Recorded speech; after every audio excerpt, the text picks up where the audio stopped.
Hola a todos ustedes, qué gusto y qué placer saludarles en una edición especial de esta entrevista maravillosa que tendremos el día de hoy con el Jajam Yosef Bitton, que lo tenemos aquí en nuestros estudios en la Ciudad de México, llegado desde Nueva York. Jajam, gracias por estar con nosotros el día de hoy. Un gusto estar aquí con ustedes. La verdad que nos engalana el día de hoy nuestra entrevista, el estudio, estar con ustedes, un gran honor.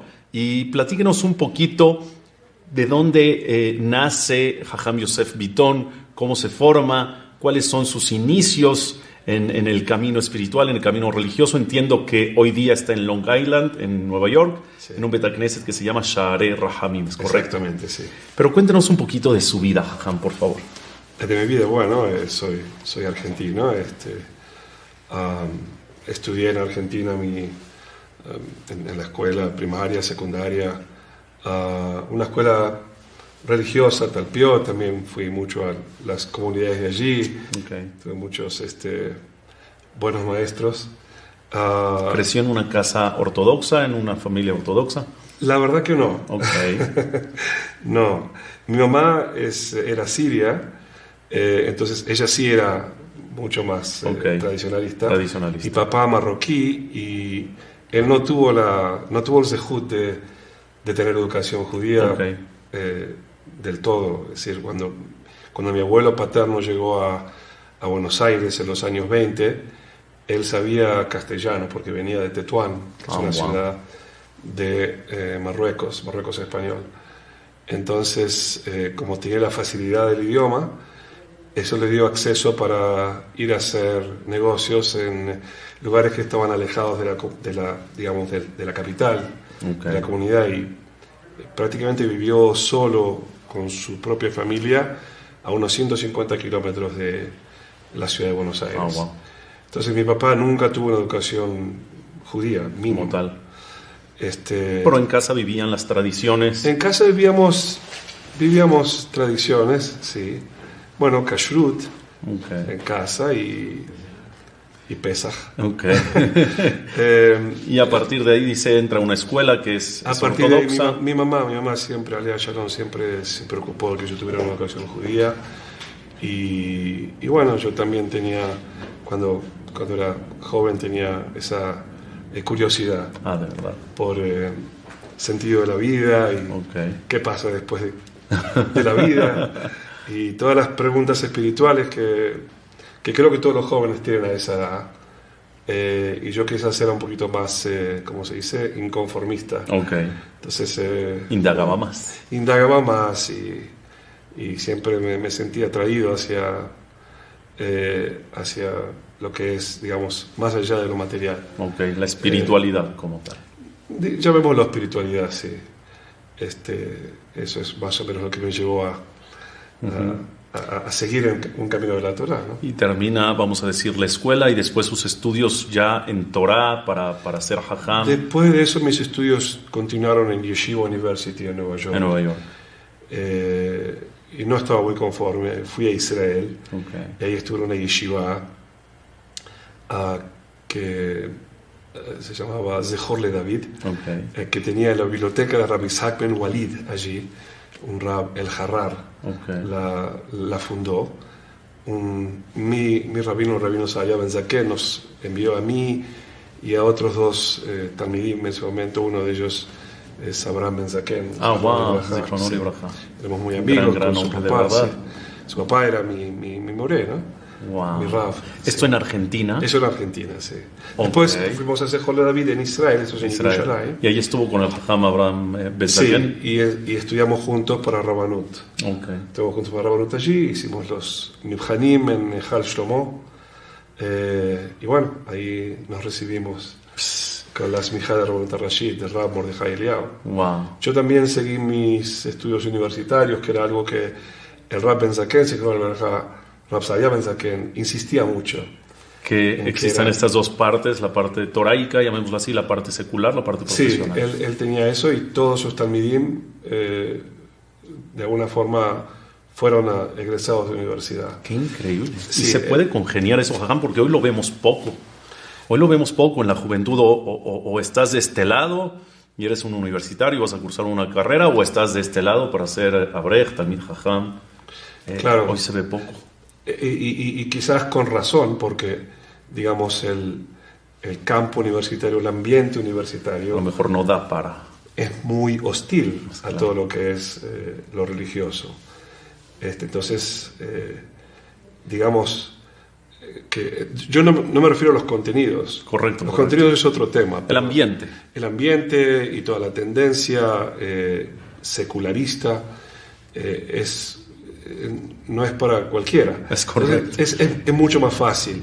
¿Y cómo lo lograron ustedes entonces? Bueno, el tema es que yo creo que si uno tiene una formación de un judaísmo inteligente, entonces puede estar preparado. Olvidemos la parte del ambiente, como uno dice, okay. Pero puede estar preparado para escuchar, absorber los contenidos y tener la Torah por encima de ellos. Okay. Pero esa preparación es muy importante. Okay.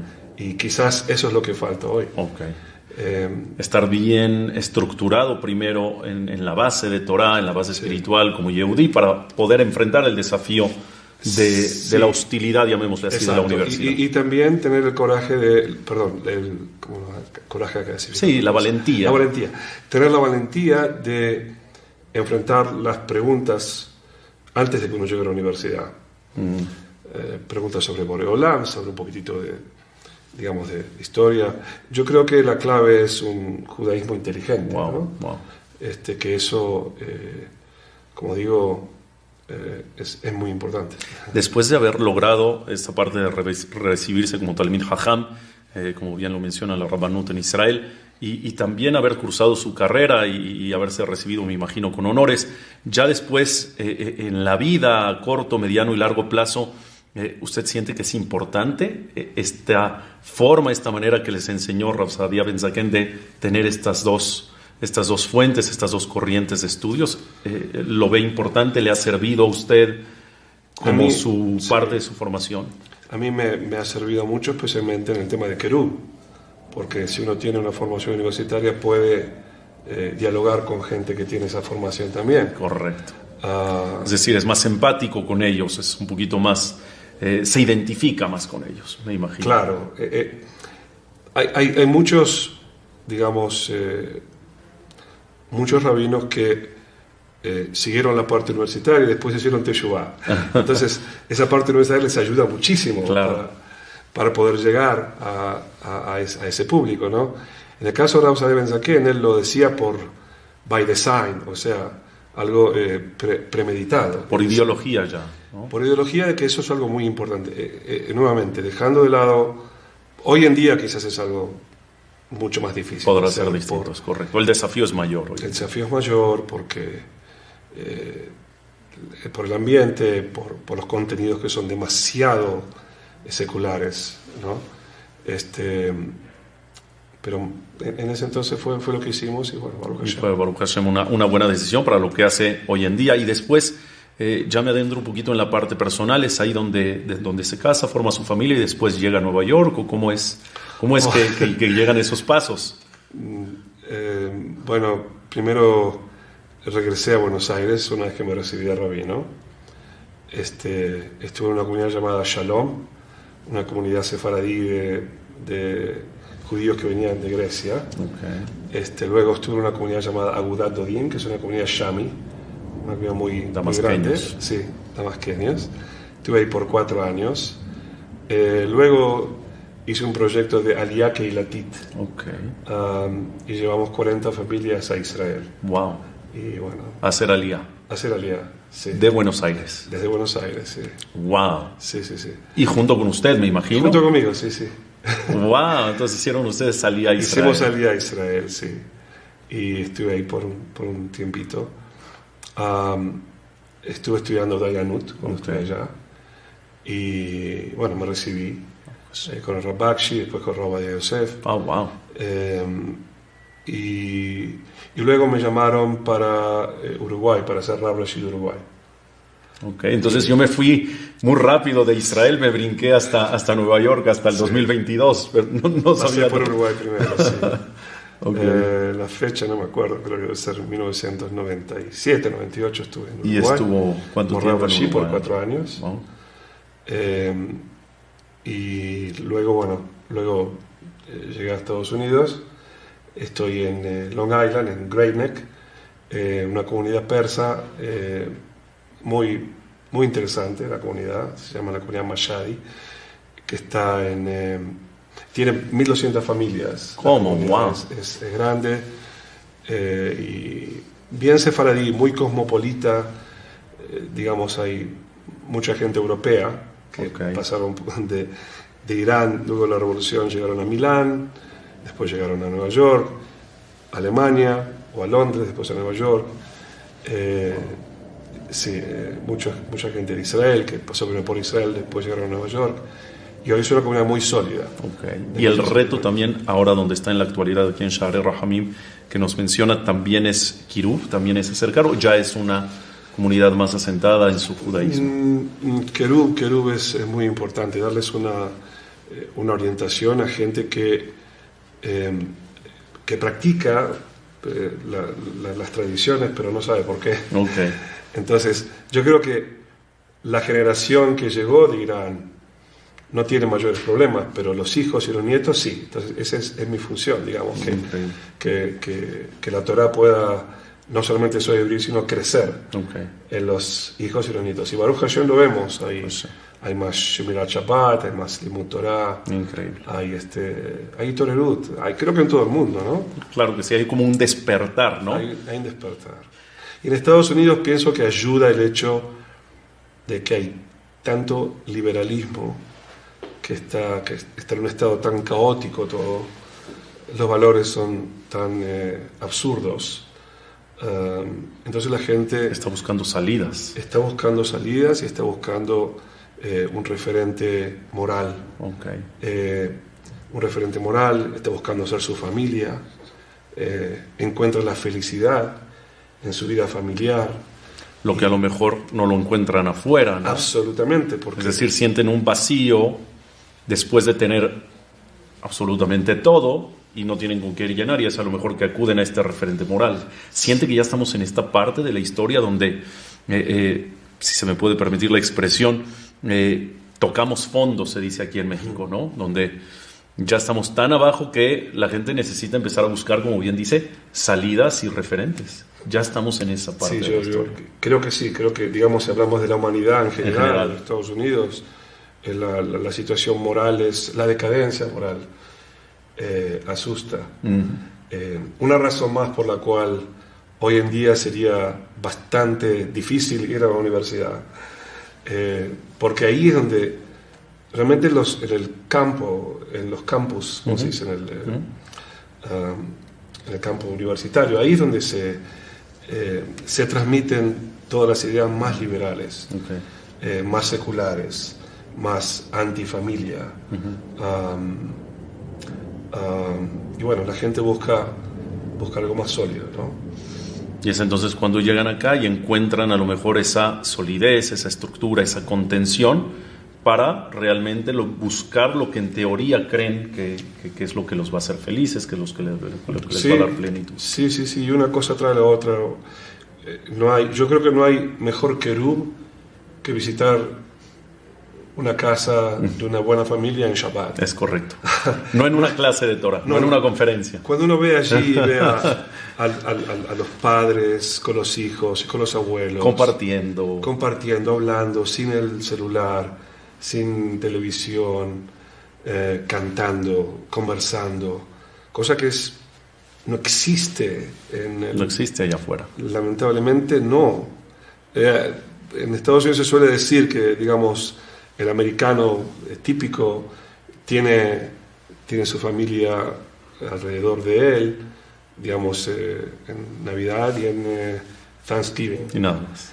Y nosotros tenemos todas las semanas. Una vez a la semana. Claro, es un regalo de Boreolam. Entonces, ¿quién no va a querer algo así? Algo así. Es la bendición más grande. Pero yo retomo sus palabras de hace unos minutos, donde decía no solamente hacer las cosas porque pues las he hecho así toda la vida, sino empezar a hacerlas con esencia, con sentido, ¿no? Y cuando uno empieza a entender el sentido del Shabbat, que no es un arraigo domiciliario, no es simplemente estar encerrado, sino que es compartir con la familia, tener tiempo sin distracciones, un tiempo genuino, es de la esencia de nuestras tradiciones de la que hablaba, que entonces nos llega o nos lleva a esta plenitud, ¿no? Claro, sí, sí. ¿Qué opina Jajam? Porque sé que no es la primera vez que visita México. ¿Qué opina de México? Estuvo en Israel, estuvo en Buenos Aires, estuvo en Uruguay, ahora está en Estados Unidos. ¿Qué opina de las comunidades judías en México? He estado menos de 24 horas, creo. Pero en ocasiones anteriores ha estado en México, ¿no? ¿Correcto? 6 o 7 años. Me acuerdo haberlo visto. Y bueno, no, yo cada vez que vengo me impresiono de nuevo. Okay. Se ve un crecimiento muy grande. Hoy estuve en Minyan, en Kolel Aramsó, me parece. Correcto. Y bueno, Baruch Hashem. Es increíble. Es increíble toda la cantidad de minyanim uno atrás de otro. Sí. Y yo creo que muy bien. No puedo dar más detalles porque realmente no conozco, okay. Pero por lo visual que veo, por la cantidad de gente que veo, la cantidad de gente involucrada, el Yehudí no tiene miedo de estar acá, va con mucho orgullo. Es real. Es muy respetado. Yo creo que Baruch Hashem tienen una vida bien, donde tienen la posibilidad de tener Torah o mitzvot. Claro. Es real. En México se vive un ambiente de paz y tranquilidad en torno a las religiones y a profesar la religión.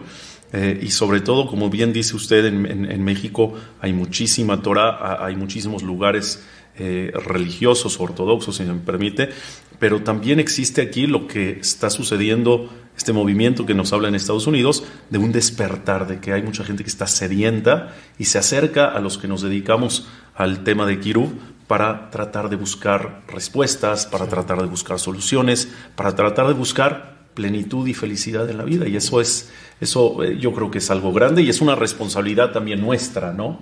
De que ya que llegaron, ahora sí tratar de hacer un buen trabajo con ellos. Exacto, sí. La gente busca dirección, una brújula, un norte, lo que es la moral relativa, se dice, ¿no? El relativismo moral.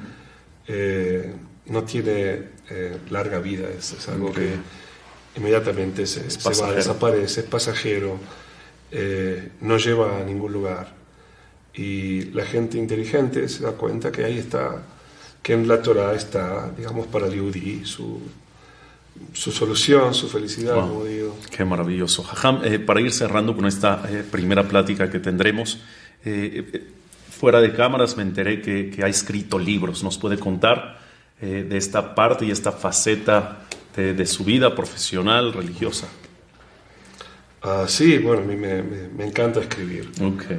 Creo que es algo que ayuda también a acomodar los pensamientos y a mí me ayuda también a estudiar Torah. Escribir me ayuda a estudiar Torah. Porque tiene que prepararme. Exactamente. Y cuando yo estudio, digamos, puedo retener quizás 20% de lo que estudio, ¿no? Cuando enseño lo que estudio, quizás 40, 50%. Cuando escribo, 70, 80%. ¿De verdad? Claro. ¿Así lo sienten esos niveles? Así lo siento, sí. Wow. Entonces, escribir es ¿Y queda más estructurado, queda más claro cuando uno escribe? No solo queda más claro, sino que uno, ¿cómo se dice? Programa o entrena su mente a pensar con más claridad. Okay. Y a no pensar en círculos. Claro. Pensar linealmente. Para que al final el lector tenga una información más directa y transparente. Bueno, eso es obvio, sí. Cuando uno escribe no puede pensar en círculos, tiene que pensar linealmente. Okay. ¿Y de qué tratan los libros que ha escrito? ¿Cuáles son los temas que ha abordado en términos generales? A ver, mi primer libro, que fue un libreto más que un libro, se llamó Análisis Talmúdico de la Cenicienta. Wow. Que una de mis hijas le gustaba ver la Cenicienta. Y bueno, yo empecé a verlo con ojos de la Guemará, okay. Analizando las escenas y lo que dice y lo que no dice, y por qué lo dice, y el contexto, wow. Cómo contextualizar.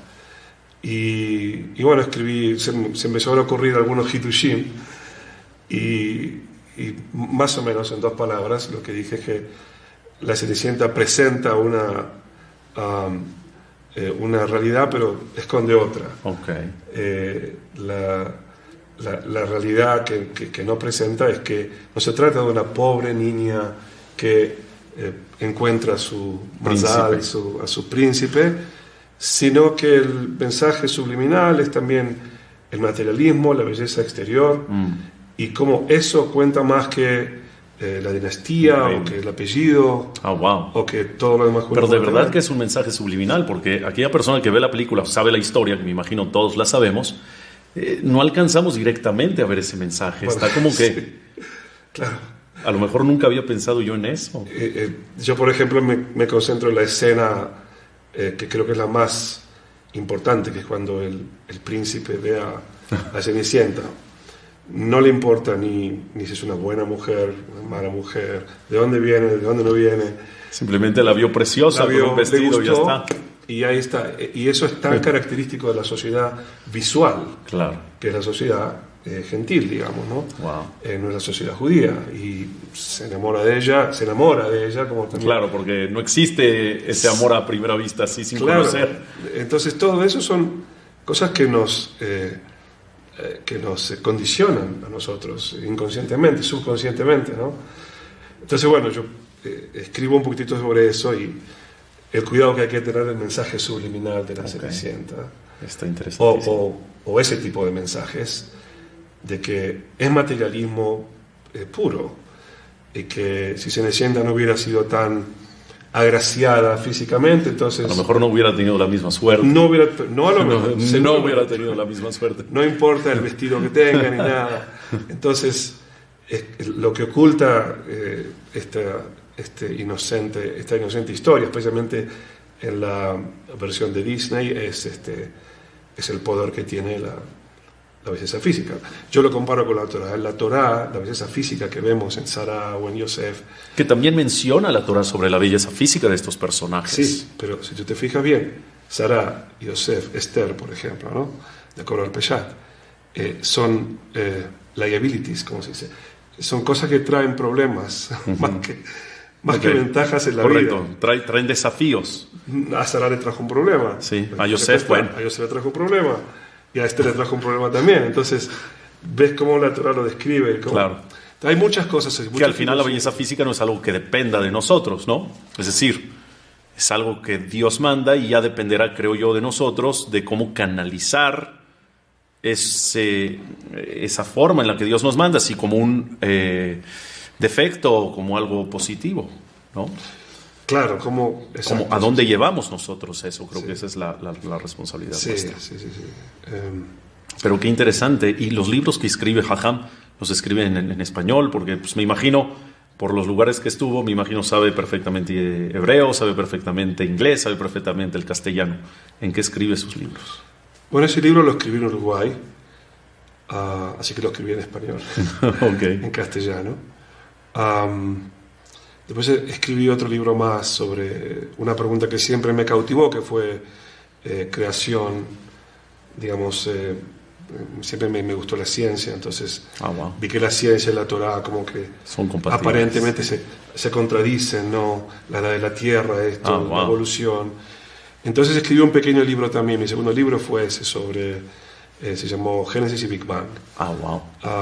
Y es sobre Bereshit, literalmente. El que escribí en Uruguay es un libro casi apologético, es decir, que defiende la postura de la Torá frente a la ciencia. Pero te anticipo, eso lo escribí, digamos, en el año 2000, en 1998. En el 2010 cambié completamente de opinión. ¿Cómo? Sí. Como que me di cuenta que yo estaba completamente equivocado en lo que escribí. Y entonces sacó un libro para... Sí. No lo saqué para contradecir ese libro, pero para a lo mejor plasmar la nueva idea. Es como que empecé a estudiar de nuevo de cero. ¿Cómo crees? Y como que dije, wow, ¿cómo se puede escribir un libro sobre Bereshit si no estamos analizando palabra por palabra? digamos, cada expresión de la Torá están. Y recién ahí es cuando creo que ahí se puede hablar de qué dice la Torá respecto a Bereshit, ¿no? ¿Y cómo se llamó este segundo libro sobre la creación? Se llamó Awesome Creation. Este ya en inglés. En inglés, lo escribí en inglés, sí. En el 2000. Me llevó 6 años escribirlo. Wow. Y de nuevo, los primeros 2 años lo escribí en una dirección y después dije, no. Increíble. Estoy equivocado, empecé a redescubrir, pero de nuevo, estoy hablando de Hazal, estoy hablando de el Targum Onkelos, de Radak, que para mí fue el gran descubrimiento, Harambam en Moreno Bujim, los grandes Jajamim Sefaradín como Rabbi Moshe Hefetz o Menashe Ben Israel, y cómo ellos explicaban palabra por palabra Bereshit. Encontré Jajamim Sefaradim así que son desconocidos, y el tema que el Jajam Sefaradí tiene, es experto en Dikduk, Lashon. Y bueno, eso es lo que creo yo que a todos los libros que fueron escritos sobre Génesis y Big Bang le falta eso. No tienen, no se apoyan, no parten de todo este análisis del pasuk, de palabra por palabra. Pero quiero entender, y ya para cerrar la entrevista, porque se nos viene el tiempo encima, quiero entender que entonces puede hacer libros enteros, a lo mejor de pocos versículos de Bereshit, porque si analiza cada palabra, y de cada palabra puede salir, me imagino, hojas enteras para su libro. ¿Es correcto? Sí, este libro Son Creations es sobre los 3 primeros pesukim de la Torá. Wow. 3 versículos, todo un libro. Sí, y por supuesto que no es exhaustivo, me quedé corto. Pero no es un libro de Rashot. No, yo lo sé, perfecto. Es un libro de análisis del Pshat. Explicar el Peshat. Wow. Explicar el Peshat de Bereshit, de Bará. A mí se me hace muy, muy interesante este tema, y si usted me permite, para una entrevista siguiente podríamos hablar y profundizar un poquito más sobre el tema. Claro. Muchísimas gracias, Jajam, por estar aquí. Gracias por contarnos un poquito de sus inicios, de su parte profesional, su parte personal. Y bueno, ha sido un verdadero placer compartir y escucharlo. Muchas gracias y nos vemos pronto.